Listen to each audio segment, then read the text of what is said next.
is to alter, change is to vary, to modify, to make or become different, make something different. Something is not going to be the same. Change is good.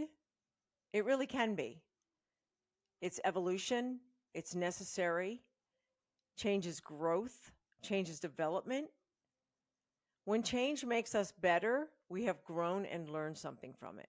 So, why do we fear it? Why is fear and anxiety such a big part of change? Hello, everyone. Good evening. My name is Chris with One Be Healthy Life. And tonight we are about why fear and change are like locked together. I don't know.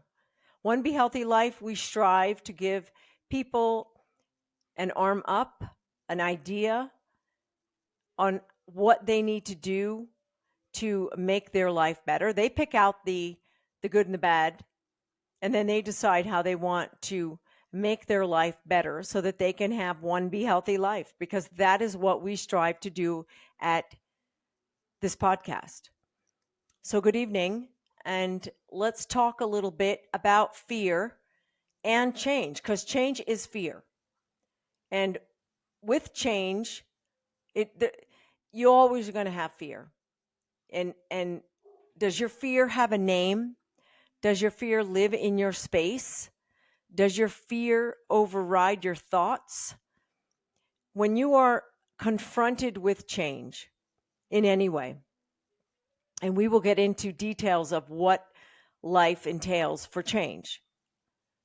But right now, if you have fear living in your mind, that means there's change going on. There's things going on. And you are undecisive. You are undecided on which way to go. You are afraid of so much of the changes that you just live in this space of fear from change. And one of the greatest challenges of any human is to experience fear and then be able to take it out of your mind and out of your life. You have to learn how to do that, because life is not about waiting for the fear to pass. It's about learning how to clear our thoughts of having it take us over. You know, it's okay to be afraid of something. It really is. But letting it control you, that is not okay. Making changes to our lives isn't always easy. We know that. We know that. And we're going to list a few things that are pretty serious in somebody's life that creates a change. And of course, there's fear that just slides in right behind it. I mean, it's like, it's a done deal. You already know it's going to happen. And I think we are afraid of change because we know we're going to have fear. Like I said, it's okay to be afraid, but letting it control you, that's not okay.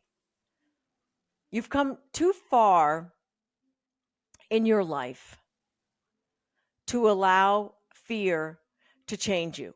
So let's talk first. I don't know. Let's pick a subject which is pretty popular, and that is, divorce, breakups, and even death. When you're faced with a divorce or breakup, that's a big change. That's a big change for a lot of people. It's frustrating.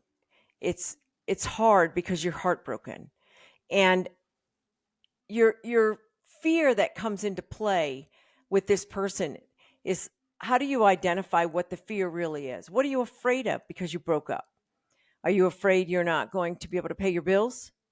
Are you afraid that this person's going to get somebody else?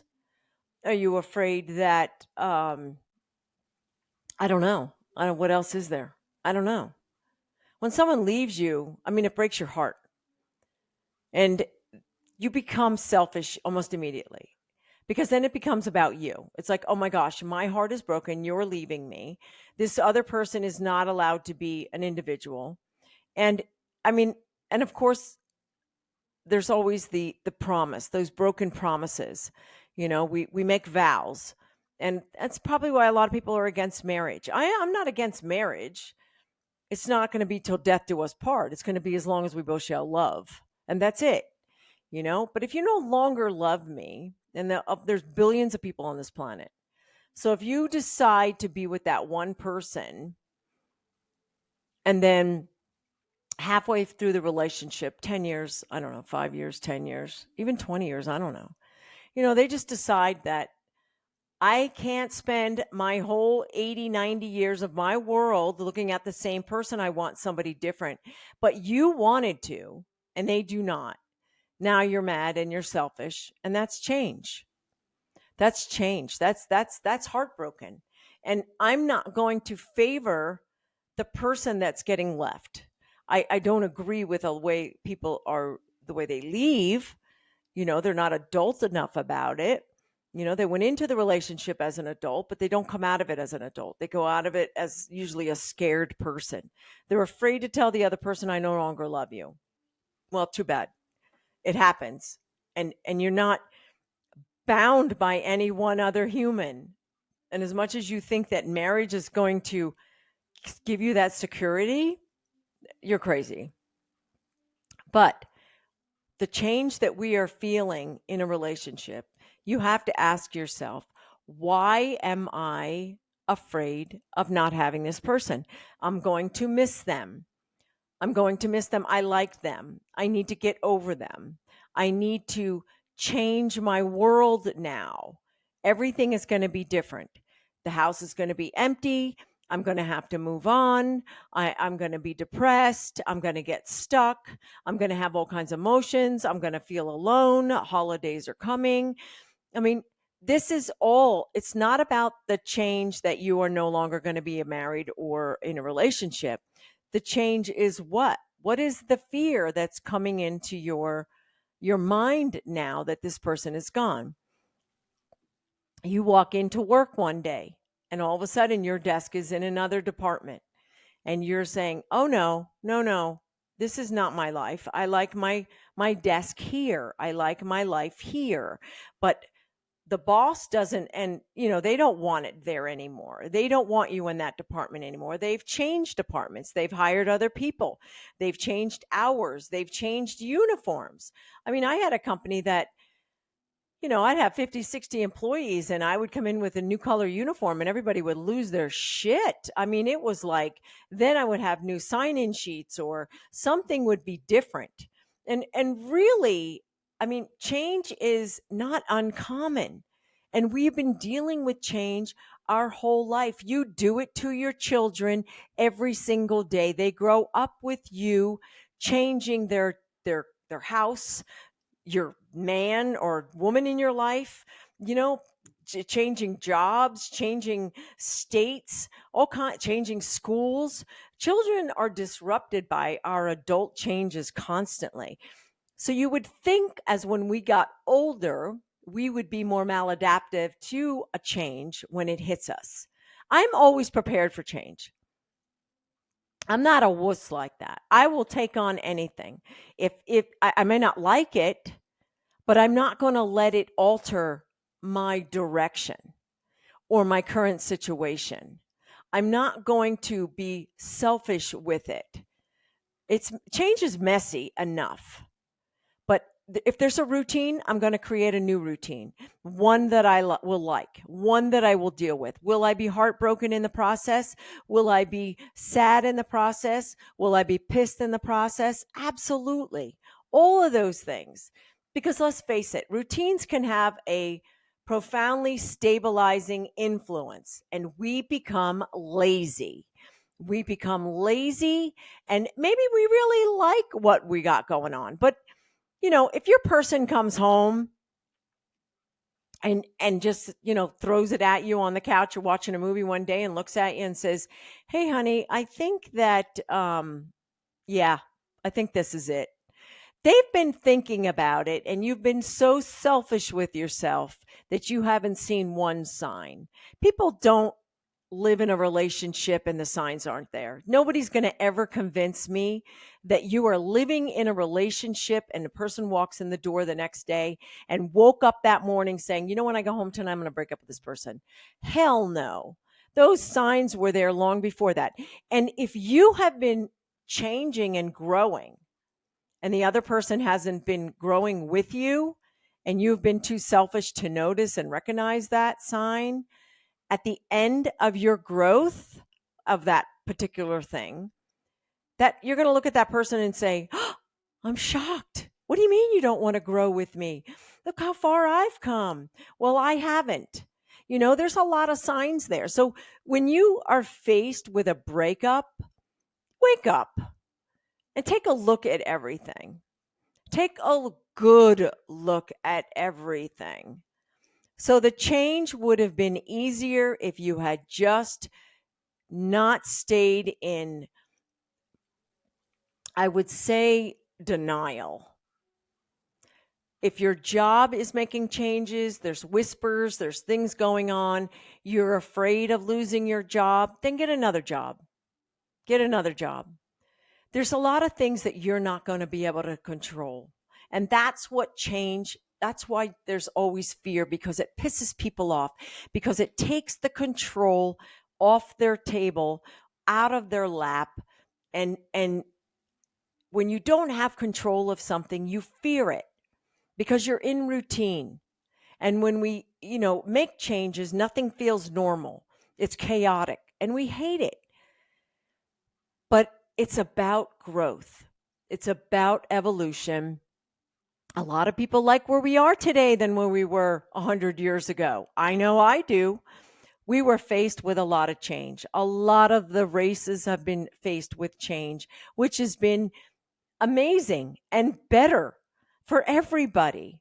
I don't want to live from 100 years ago in the way they used to think. I like having cell phones. I like having, cars. It was inevitable that we would just continue to grow, and we're going to keep growing. And people are kicking, you know, the fact of electric cars and different things like that. I mean, we have to change. Everybody does. And it may not feel normal at first. Of course it's not going to be normal. But you have to. It's just like losing weight. In the bariatric world that I'm in, there's a lot of women that I've talked to, strictly women, that are afraid of the change. They're afraid of the attention they're going to get because they got different attention before. They're afraid of looking better because now they have to maintain it. Why? Because it's not normal. They were normal being fat. They were normal being, it was easier to just eat than to have to get up every day and go to a gym. That's change. That's change. I mean, fear with change, it's unknown. It's not having your routine. And it's a nightmare for many people, and they get anxiety. And like I said, I do too. I do too. I mean, one of my pipes broke and I didn't have water. And the guy came towards the evening, it was leaking. And he says, I got to shut your water off, but I won't be able to fix it till tomorrow morning. And I'm thinking, what? I'm not going to have water for how long? I mean, that's change. I was fearing that change because now I had to adapt to not having water. I know that is a ridiculous comparison to what I'm saying, but shit's going to fly at you and you're going to have to say, okay, all right. So you don't want me anymore. Okay. So you got a new job in Washington and we have to move. Okay. Okay.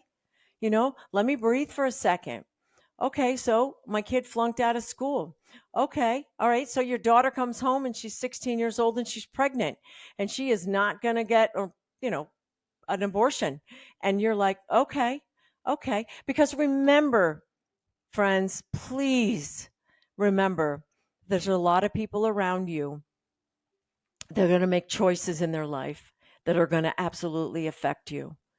And you're going to have the consequences of that. And you're going to have change, and it's not change that you asked for. So at One Be Healthy Life, that's what we want. We want to be healthy. We want to keep an emotional connection with ourselves because humans are wired for emotional connection. I mean, it's unbearable to not feel it. and it's unhealthy to not feel a connection. So now you're going to have your daughter having a child. Where is she going to live? What is she going to do? It's all going to be, you're going to throw every negative thing you can because you're trying to kick it, buck it, toss it out. You know, your wife comes home and she says, I lost my job. I lost my job and I got to find another one. And you're going to be standing there like, okay, I got a pile of bills on the table. What did you do? Did you get fired? What did you do to get fired? It's going to be the blame game. It's going to be crazy for a while. Your kid fights and gets kicked out of school. Now you got to drive him every day, or he gets kicked off the bus. Now you got to drive him every day, but you go to work and you can't drive him. So there's people around you that are going to make your world messy. Absolutely. There's a new guy that the boss died a couple months ago. Now you got a new boss, and this new boss is making a lot of changes at work, and it's not fitting your normal world. What are you going to do? What are you going to do? That's disorder. That's chaos. I'm not here to give you a plan of attack. I'm here to, I guess you have to breathe. I guess I'm here to talk to you about breathing and stepping back, because negative thoughts and self-doubts aren't going to be the rise in your change. You're going to experience change and it's going to make you unhealthy for a minute. But we want you to be healthy. That's my whole goal. Who wants to be healthy? Everybody. Who wants to be happy? Everybody. And like I said, I don't mind change. I don't like being blindsided, but I don't hate it. And I might hate it for a minute, but I don't want it to be ugly, because you can only make it worse. When you break up with somebody, you're going to change. You're going to move on, and you're not going to give two shits about what you're leaving behind. Maybe you will a little bit. I don't know. But you got change in that. But maybe you're the person at home that the other person left and you didn't want to. So now you're carrying around all your baggage. You think somebody else is going to want you? You think it's going to be easier for you? You think people at work are going to want to listen to you? You know what? Once you buck the change, you carry a karma and a negativity that a lot of people don't want to be around. And I guess I never wanted to do that. I've always freed myself from disorder or chaos. I've always been forgiving. I've always looked at the better side, the brighter side. Whether it's the best side, no, not always. No, not always. So you got a salad and a cheeseburger and you're on a diet. The salad is the better choice. Is it? Yes, if you want to be healthy.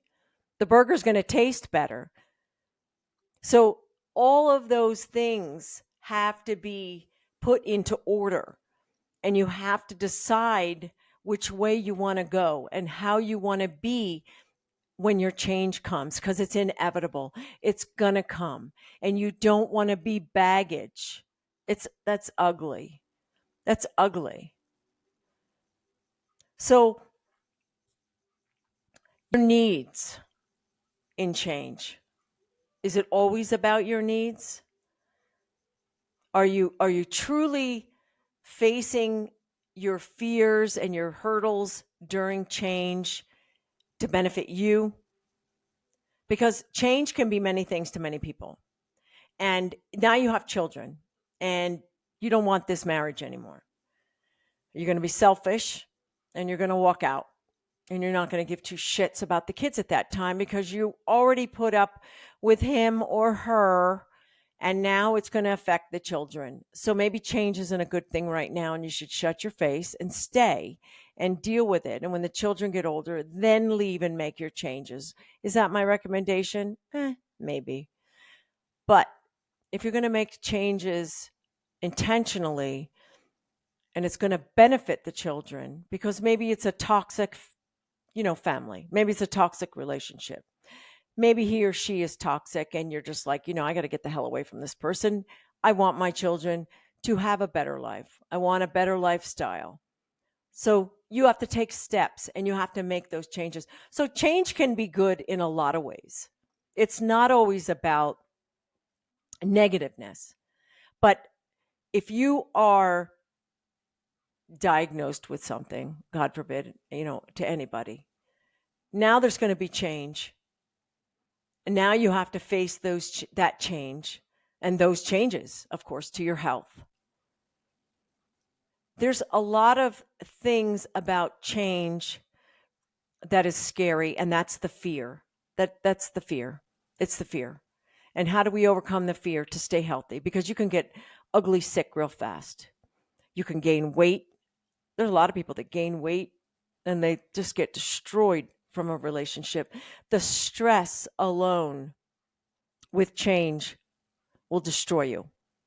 Mind, soul, spirit, body, everything. And the more that you're falling and the more that you're failing in trying to make it better, the worse it gets. You got to clear a path and you got to breathe. And what I always do, and I know this is going to sound, sure she does, but I'm going to tell you right now, there isn't a day, and I'm not alone on this, that I don't get up regardless, because I'm ready for anything that's going to come and blast me. I swear to God, I am always prepared. But I will tell you, I am grateful. I practice gratitude every single day, every single morning, every single chance I get. So a storm, a situation, when I was married, I thought, I never thought we were going to stay together forever. But I was grateful for the time that I had. And when I had my companies, same thing. I was grateful for the money. I was grateful for the people that I had. I was grateful for the opportunities that it awarded me. I was grateful. When I sold my company, I was grateful that I had the strength to move on. I was grateful to keep an open mind and move on to other things. I was grateful for the new people that I met. I was grateful. I am still grateful. And every day I am grateful for every single change that is transpiring in my life. Whether it's good or bad, you have to have gratitude. And the second thing about me that I always keep in my life is forgiveness. Because forgiveness, friends, I'm going to tell you right now, forgiveness is not a religion and it's not a belief. It's a release. It's a release of resentment and it's a release of anger. And it is so essential for your health and your well-being, your mind, your body, and your spirit. Forgiveness is ugly if you don't use it, because you think of it right away. I'm not forgiving them. That's the first thing that comes out of your mind as soon as somebody betrays you. I will never forgive you. I will never forgive you. That's the first thing. You find out your husband cheats on, I will never forgive you. Somebody steals from you, I will never forgive you. Somebody hurts you, I will never forgive you. That's the first ugly word that comes out of your mouth. But it's an enormous part of healing. And it's an enormous part of change. I promise you, if you find forgiveness, it's a gift you give yourself. And while it's still a word, it's like a lot of words we're not allowed to use that have become discriminating. There is a meaning behind it. Because if you really look at it, it's just a bunch of letters you put together and we call it a word. No, it's more than a word. It is a definition of a feeling. And we have, as a human race, decided that. But forgiveness is a gift you give yourself. Personal space is a gift you give yourself. Being selfish for a moment while you're healing to find yourself is a gift you give yourself. Selfishness is not a bad word. It's self-love. It really is. Self-love. It is self-love. But if you use it in the wrong way, then it's selfish. I look in the mirror every day and I speak to myself. Nobody else is here doing it.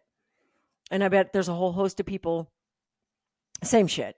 There's nobody telling you. And if you got some loving wife or husband constantly praising you or whatever, trying to bring you up. I mean, even with my son and my grandchildren and just people around me, I am big with compliments. When I am out and I'm shopping or I'm doing something and I see a woman, and I will find whatever one thing I can and I will compliment her on it when I know the rest is a mess.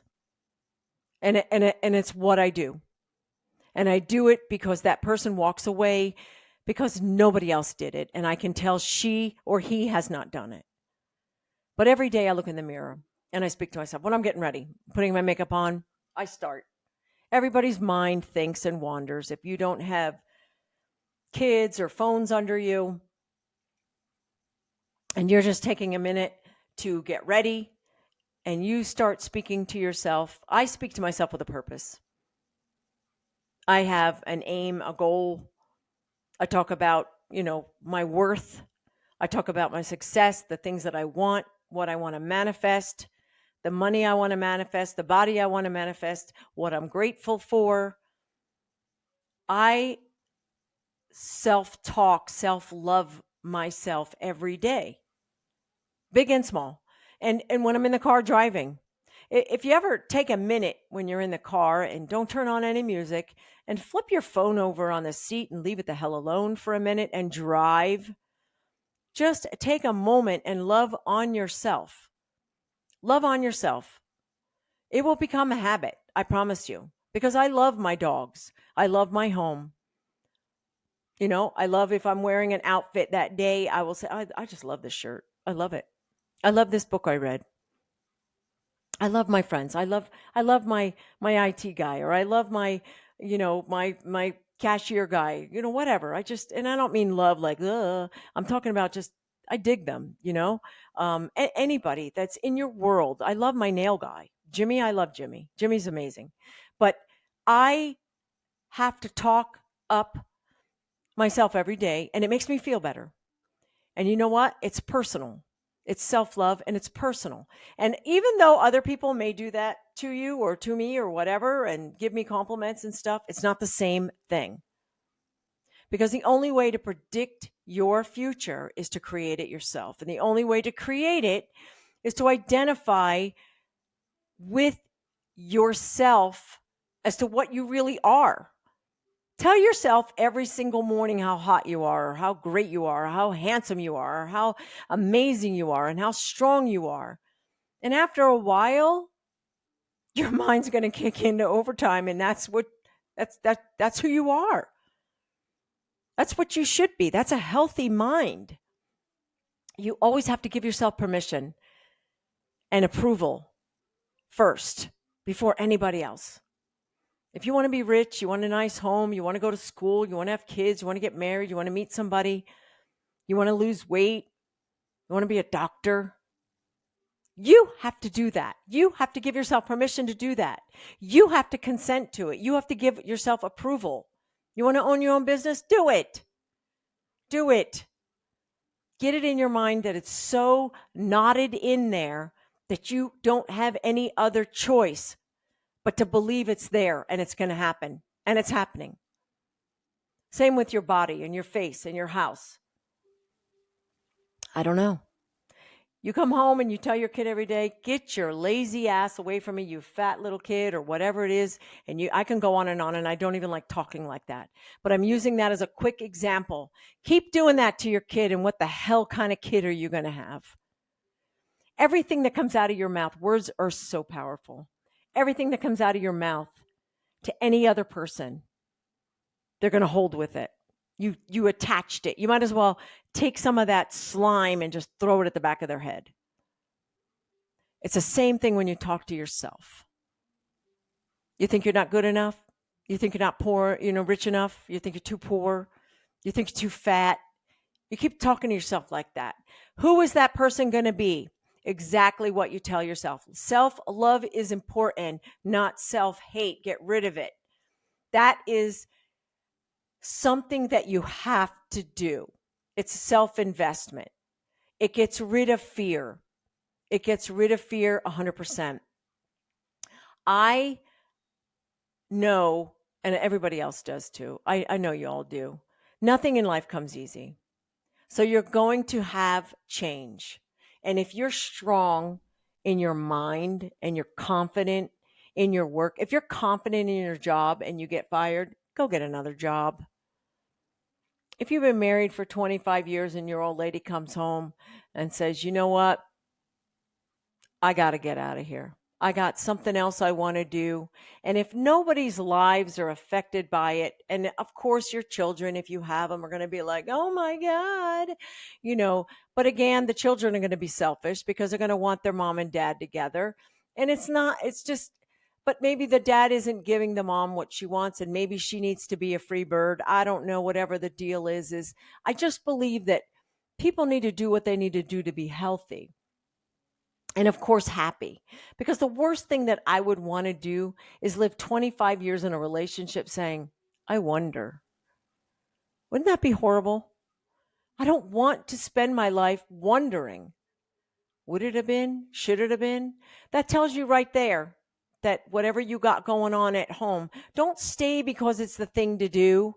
Don't stay because it's going to make everybody else happy. Make the changes. Be selfish. And I'm not encouraging everybody to run out and get divorced, but you got to make changes, and people get scolded for it. So you're in a relationship and you want to go to school, and the guy looks over at you like, really? You're 40 years old. What the hell you want to go to school now for? Let me tell you something. Punch that guy right in the face. If he comes in and says, you know what? I think I would like to build a wood shop out back. And you look at him and say, what are you, crazy? You don't even know how to use a saw. I'd slap her in the face. Anytime somebody in your relationship tells you something they want to do, please listen to them. Encourage it. Find out why they want something different. Because if not, you're going to be the next change. I guarantee it. We have signs all the time through our life with another person as to why. And age absolutely plays a goal. So you people that have a 20-year span between the two of you know that that is not going to go. I don't care what anybody says. It just makes me crazy. And I would never want to be so selfish to keep somebody 20 years younger or older than me from doing what they want to do. Hang around with a positive crowd. Hang around with people. Keep your family positive. And you're going to surround yourself with friends that are positive, and your family's going to be positive, because it only takes one bad egg to bring everybody down. I hate that. I hate that. I hate being around negative people. And people will ask me, to dinner and to be out. And I always have to think of an excuse when I probably should just say, no, you're a downer. You're a Debbie Downer. I don't want to listen to the same shit over and over again. I want you to make some changes in your life, and don't be afraid of it. Don't be afraid of it. And any change that you're going to make that you're going to be responsible for, know you will have control over it, and other people will suffer. But change that comes on you that you didn't, that's when you have to be healthy. That's when you have to not be angry. How can you be angry when you're smiling? How can you hate when you're giving? And how can you feel insecure when you're focused? Those are my 3 little questions that I'm going to throw at you. Because if you think about it, you can't. So keep yourself smiling, keep yourself happy. How do you do that? With self-love. So how can you hate when you're giving? Always think of somebody else. What can I do for somebody else today? I used to get up every day, every single day. And I used to think to myself, how can I change somebody's life today? How can I make somebody else happier? And I would go to work, and I would fulfill that.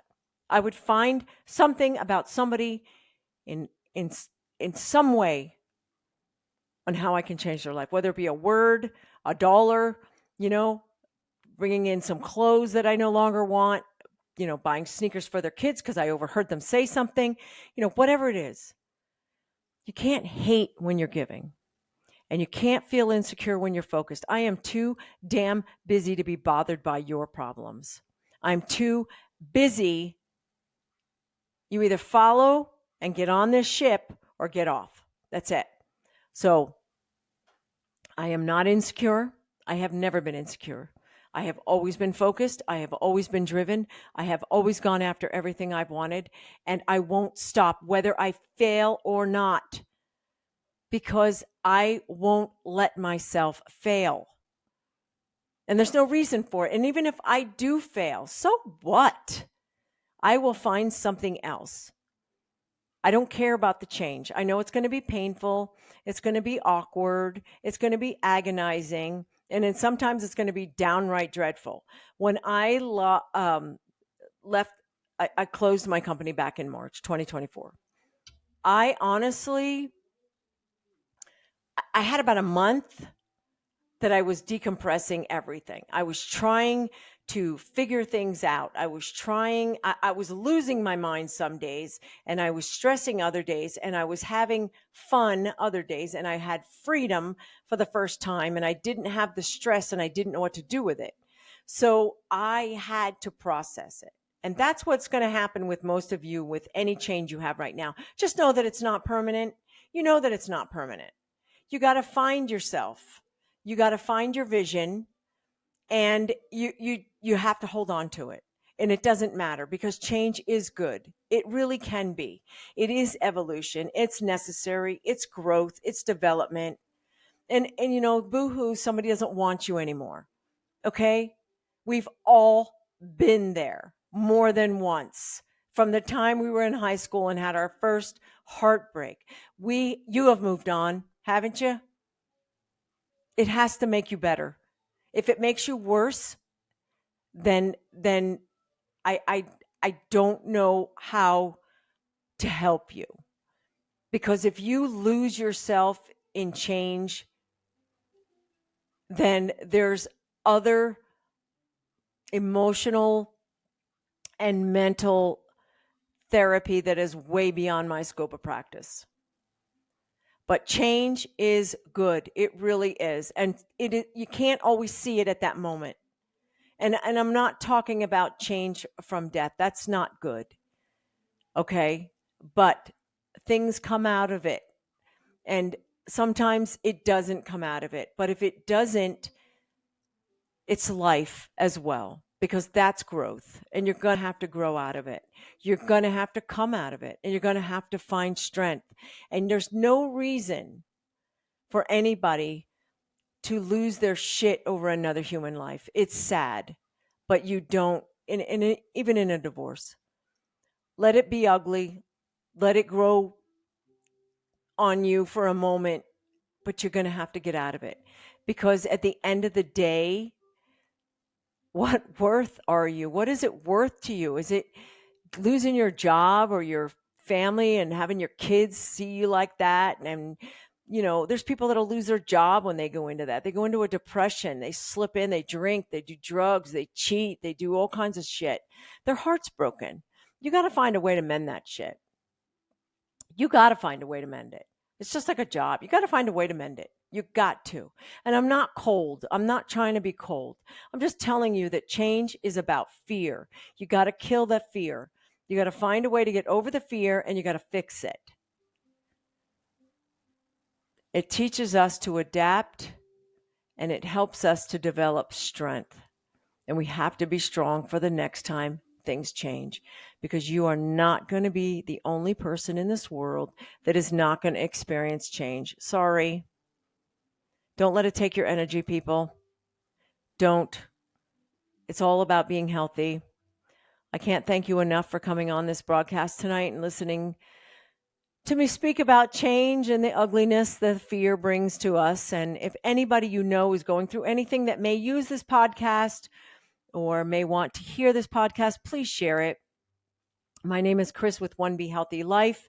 We have a Facebook group, Be Healthy Lifestyle. You can join us. We're all about weight loss and health and addictions and all kinds of things for change. And people need help. People need to hear other people's stories. I change things all the time, and I'm always experiencing new things, and I share that experience. So I would love any of your experiences. If you're going through some change, you want to speak up, come on the broadcast. I got a few people lined up that I'm going to be interviewing over the next couple weeks, and I want to share their stories and how they've came out of their addiction, their divorce, and their weight loss. And those three are amazing people that are just winners in my book, and they're healthy and they're getting healthy and they're learning, and hopefully they can help somebody else. One Be Healthy Life. Please join us again on the broadcast. I thank you all for listening. And again, if you have anybody that would enjoy this broadcast, please share it. And I hope to have you join in on another broadcast with us. And I thank you all and have a great night.